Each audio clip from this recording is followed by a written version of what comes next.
What's considered a good number of downloads? Let's get into it.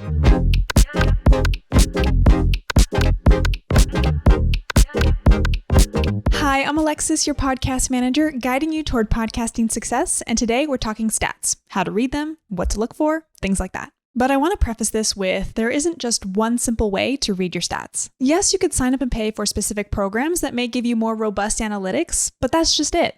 You have to pay. So if you have the budget, then go for it. If not, here are a few simple ways to check your stats. First things first, here are 5 categories to check first. Number 1, monthly downloads.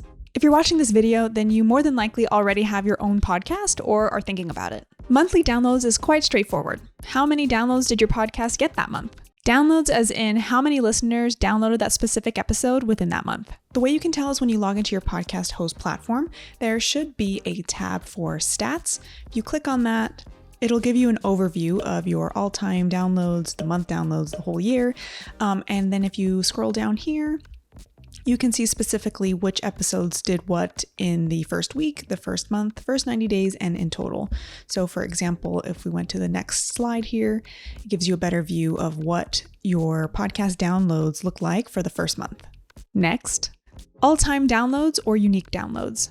Another key factor in figuring out your stats is checking your all-time downloads. This category gives you some insight on how many of your show's episodes are being downloaded by your audience. Some of my clients use Libsyn as their host platform, which shows 2 types of downloads, IAB and unique. According to Libsyn, a unique download accounts for 2 things, IP address and user agent, like Apple Podcasts or Chrome. So if one listener downloads an episode from their phone, which has its own special IP address because it's connected to the internet, using Apple Podcasts, for example, within a 24-hour period, it's counted as a single unique download. Whereas the IAB, also known as the Interactive Advertising Bureau, which according to Libsyn is an organization that has developed its own standards for what's considered a download. An IAB download applies IP address blacklists and user agent blacklists, which means IAB removes any downloads coming from IP addresses that have been blacklisted from programs that simulate human activity, like bots or something.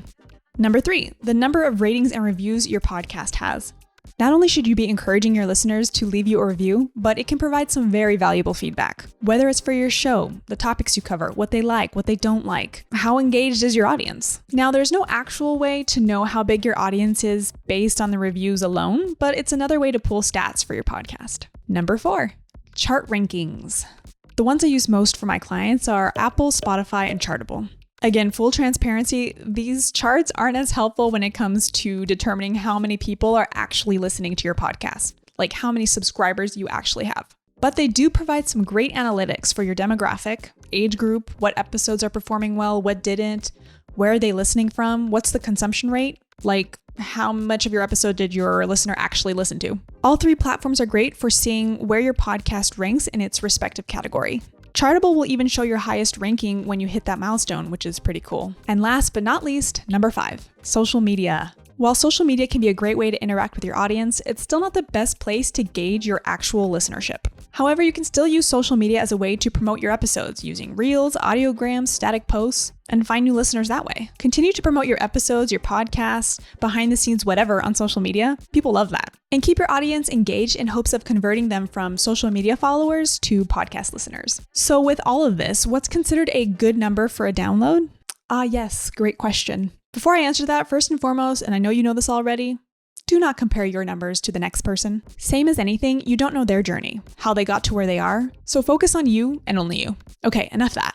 According to Buzzsprout, another more popular podcast hosting platform, if your episode gets over 30 downloads within the first 7 days of its release, you are in the top 50% of podcasts.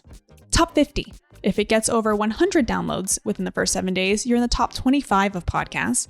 And if your episode gets over 450 downloads within the first 7 days, you're in the top 10% of podcasts. So as you can see, you're doing better than you think. Let me know below if this was helpful for you or if you have any questions about finding the stats for your podcast, and I'll see you in the next video.